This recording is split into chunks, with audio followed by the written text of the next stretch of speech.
And there we go. There's our Pride. One lioness looking across at where Brent is. I can hear his voice as well. But the rest of them have relaxed and decided to have a rest after what I can only imagine has been one very busy night. So there we go. Finally, Brian, success with our lions. Hello, girls. I'm just going to wait for them. I know we don't really have a very good view. I'm just going to wait for them to relax a little bit, and just so that they feel a bit more comfortable. And as soon as they feel a bit more comfortable, then we shall move in and get a slightly better view. They've had a hard night, and just when they thought their hard night was over, the walking team surprised them. Well, they surprised the walking team. I'm not sure which way around it goes. Perhaps a bit of both. And we'll just give them a little bit of distance. As soon as this female lies down, then we know that they are fully relaxed. It's all right, big girl. It's okay. There's been a bit of a busy evening. Majingilans, baby impala.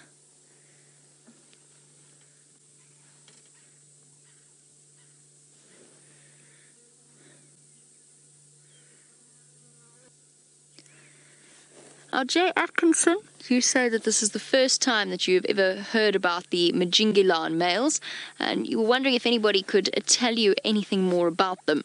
I would say that actually the people best placed to do that will be some of our viewers who have been following the fates and fortunes of the various lions of this area for a very long time. All I can tell you is that they've been dominant males for quite a long time. I'm not sure exactly how many years, but quite a long time.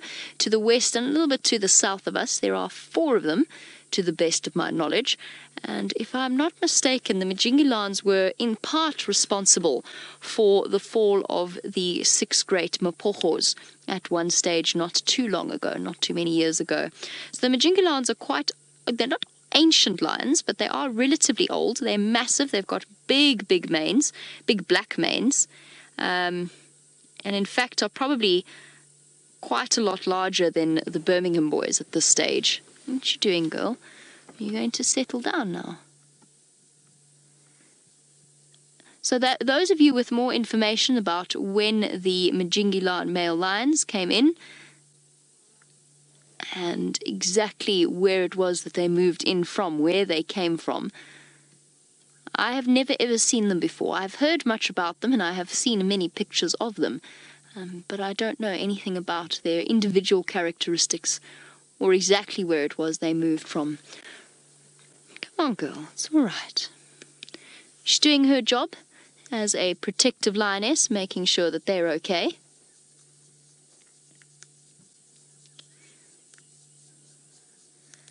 Now, David in Napa, you want to know if we could potentially have another coalition showdown occurring. Well, bear in mind that the Majingilanis, they're not a new arrival. They've often moved through into Simbambili, so it's sort of on the extremities of their territory. I don't necessarily think that is going to occur. I think the Nkuhumas moved a little bit too far to the western fringes of their home range, and they just happened to overlay with the Majingilans at that particular time. As to whether or not there's going to be a showdown, I don't think so. I think that the lion coalitions in this area for now, at least with the Majingilans and the Birmingham boys, are relatively well and comfortably established. I mean, you can never say never, but I doubt that that's going to occur. I don't think the Majingilans are making a push. As I've said, they've established themselves. They're not really going to try and tackle 4 young, healthy males. They could. Anything is possible with male lions, and instinct is power is a potent thing. A coalition showdown, though, is exactly what we don't want, because depending on what happens, it's either way, it is going to mean utter chaos for our poor Nkuhumas. Right, they're lying down now, which means that we can actually reposition and see if we can't get a good view, go and do a head count of the cubs. They are here, they're just hidden behind a bush. The moms have placed themselves between the cubs and their perceived danger. Hello, guys. Hello, ladies. And Tamira, you wanted to do a head count as well. Sure, it's a little bit tricky, Tamira. I think we're going to have to... Sorry, I'm actually going to go all the way around. I think I see a path. Tamira, can you give me one moment on that? Because I've got four lionesses. I'm not sure how many cubs, and there could actually be 5 lionesses. It's a bit tricky in here to tell. They're all lying clumped together, so one lion kind of blends into the next. Oh dear. What have I done, Brian? Oh dear. We appear to be going very much in the wrong direction.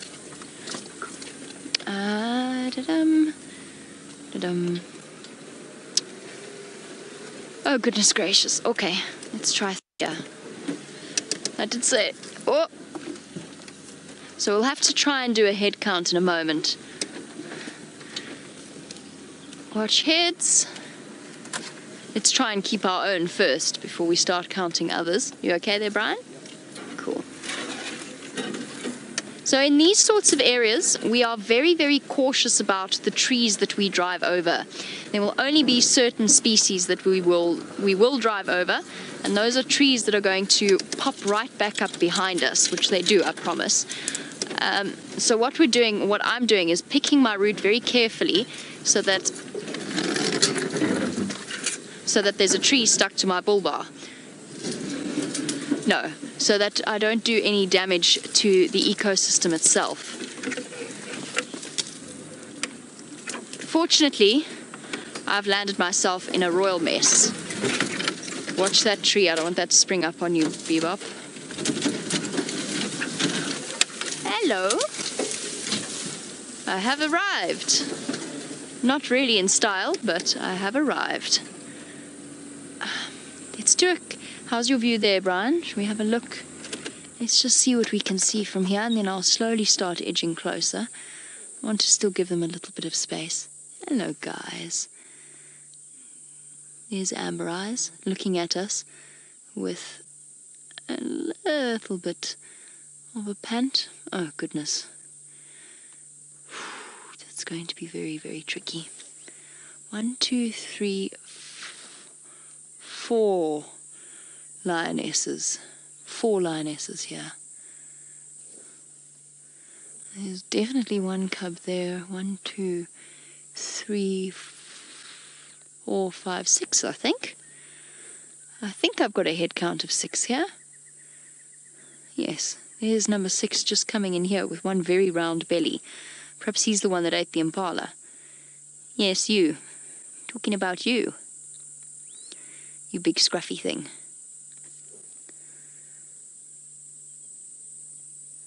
Okay, I'm pretty sure we've got all 6 cubs here, which is a very encouraging sign.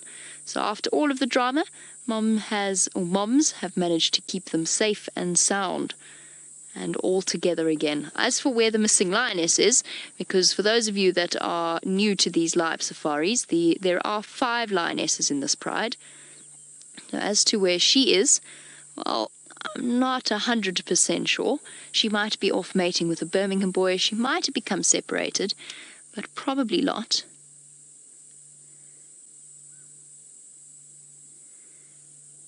There you go. So we've managed to finally catch up with the gorgeous Nkuhumas. The incredible Nkuhumas is what Brent always calls them.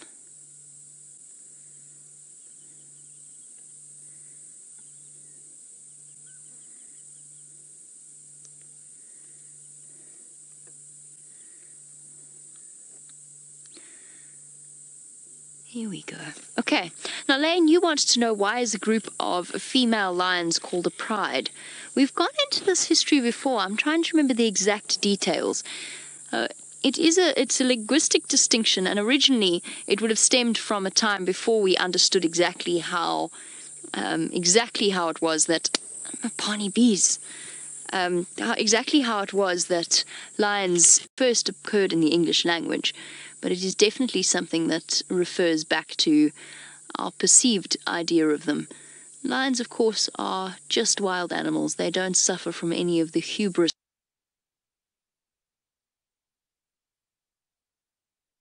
It's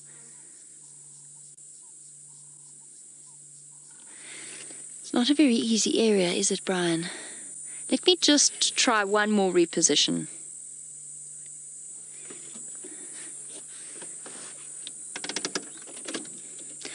Right, one more reposition so that we can get a very good idea, or a better idea, of exactly who we've got here. We have a question about whether or not lions will hunt during the day or at night. They are nocturnal predators for the most part. So most of their hunting... Hello, girls. It's all right. Mind if I come through here? Here we go.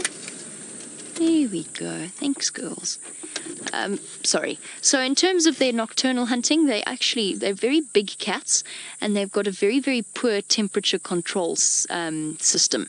In other words, they overheat very rapidly and very easily, which is why they are nocturnal hunters rather than diurnal hunters. However, a hungry lion does not read the books. So they can and do hunt during the day, particularly if they're hungry, which I have to say the Nkuhumas do not look particularly hungry. They look rather well fed.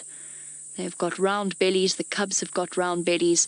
All in all, they're looking to be in good health. But if they are hungry, we've seen the Nkuhumas before, we've seen them hunt in the middle of the day.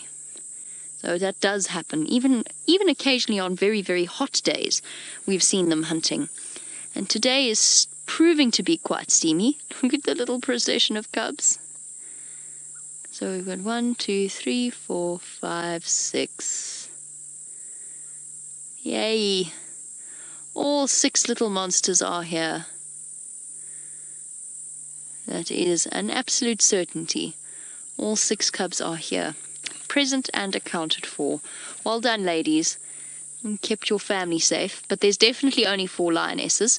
So one of them, probably the youngest lioness, because Amber Eyes is here, and the other 3 females are mothers of cubs, so they won't be coming into estrus. So the 5th lioness is most likely the youngest lioness of the Nkuhumas. Perhaps she has found a Birmingham boy to keep her occupied, or potentially a Majingilani male. There's nothing to stop her from doing that. And it does happen particularly in situations where strange males to the pride come into an area. Very often the females will shepherd their cubs away, and the females that are not pregnant, lactating, or have cubs will actually go into a false estrus and actually go and attempt to distract the male lions. So that is possible. I don't know for certain, I'm just saying it is a possibility. Most likely she's off with a Birmingham boy somewhere. And what seems to have happened is that the Birmingham boys have moved further to the south and to the east, and that's maybe what's brought the Majingilans into this area. They just haven't heard the Birmingham boys roaring in this area for a while.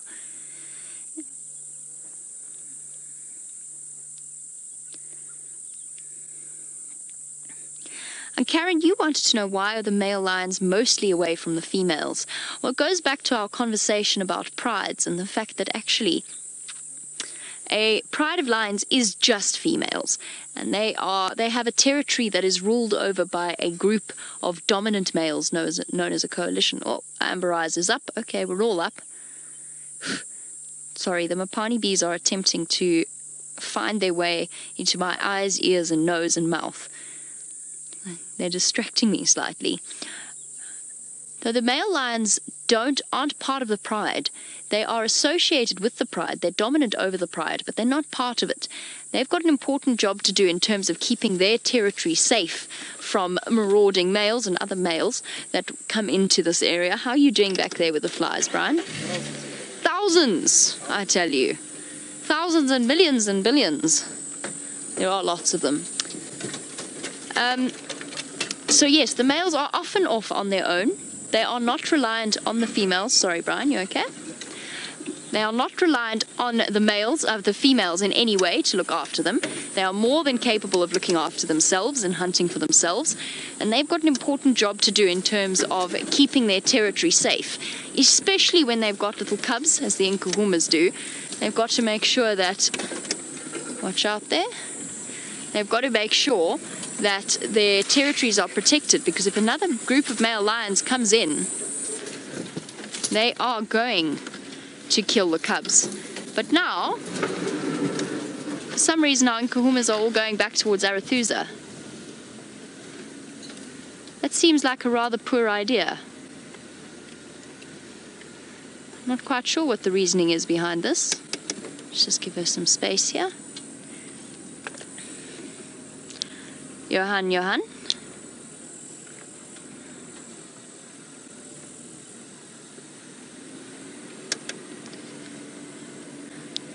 Are there any stations interested in following up on the Nkuhuma Ngala?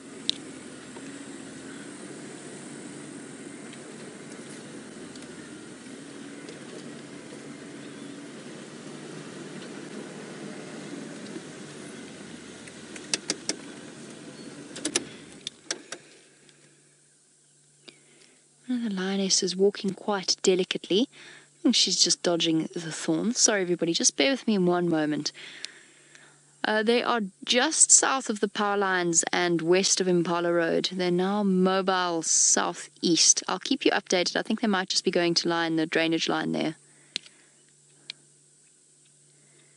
Not quite sure where we're going. Where are we off to, lionesses?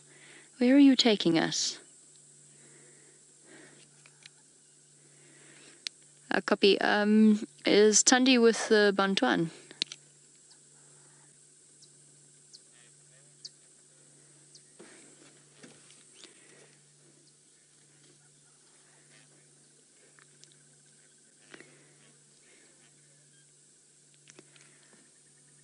If it's on Torchwood, probably Mulwanini. Sorry, everybody. Just getting an update for you on Tundi. And now we're going to have a really difficult time of things. I think we're going to have to go around here and to them. So we're just getting an update from one of the other vehicles that's out. I wanted to find out because he said that he wanted to come see the lions, but that he was with Tundi at the moment. Now, Tundi is a female leopard, and I just wanted to find out whether or not she had her cub with her, but apparently not at the moment. Now, I'm going to have to do some serious bundu bashing, in other words, off-road driving. So while we do that, let's head over to the bushwalk team. Only just managed to keep up with the Nkuhuma Pride. Both Brian and myself were nearly squashed by a large dead bush willow that, when I drove on it, decided to roll halfway down the drainage line hill and nearly land in the vehicle with us. But we're both alive and unscathed, as of course are the Nkuhumas. And they've settled themselves in an almost impossible position. I can't get in here. It is a really very tricky spot. So this will be our last view of them for the sunrise safari. All 6 cubs alive and accounted for. Still wandering about, panting away with very full bellies. So despite their brush with the Majingilan males, I say brush, you know, the Majingilans probably came in, roared a few times, and the Nkuhumas probably went, no, it's time for us to leave. And there probably was at no point any danger to the Nkuhumas themselves. They probably just crept away silently off into the night and returned to the safe spot for them, which is Djuma. Because whilst the Majingilans might infringe a little bit on Birmingham Boys' space, they're not likely to come all the way into the centre of Djuma.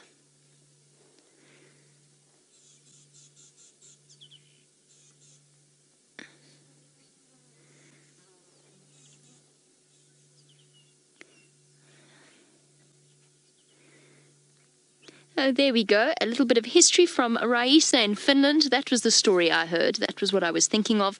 The big fight that happened in June 2010 that apparently killed Kinky Tail of the Mapohos and sent Mr. T running.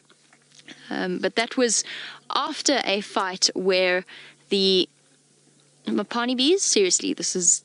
No. Not up my nose. It was after a fight in which the Mapohos, or Kinky Tail and Mr. T, to be specific, killed one of the Majingilan males. So they were 5 strong. They then became a coalition of 4 male lions. And that ultimately resulted in one of the final moments of the Mapohos' reign. I don't know how... I'm just having a look at Brian. He's also got them. They're all over him. And I'm trying not to be distracted, but it's been a while since I've had quite so many of them swarming around, and they keep crawling all over and up my nose and around my head, and they just don't take no for an answer. It's not like a normal fly that if you do this, it goes away. And these ones stick around, and you just have this sort of constant blurry black motion in your peripheral vision.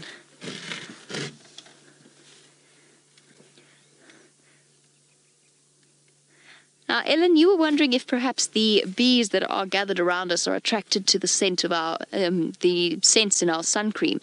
That's entirely possible. What they're after, though, is our sweat, our moisture. That's why they keep going for our eyes and our mucous membranes. It's because that's where they feel they're going to find the most moisture. And the reason I know that is because I haven't put any sunscreen on yet. So I haven't added any, and I showered all of yesterday's sunscreen off last night. So they definitely are after the moisture in my eyes and any kind of sweat that they can find. Brian, you haven't got any sunscreen on, have you? No, they are definitely after our moisture. All right, well, it seems as though we've come to the end of our sunrise safari. Hopefully, the Nkuhumas will stick around for this afternoon sunset safari, and perhaps we'll have some good news on the whereabouts of Tingana. And, of course, there's still no sign of Shadow, so there's lots to look forward to this afternoon. A big thank you.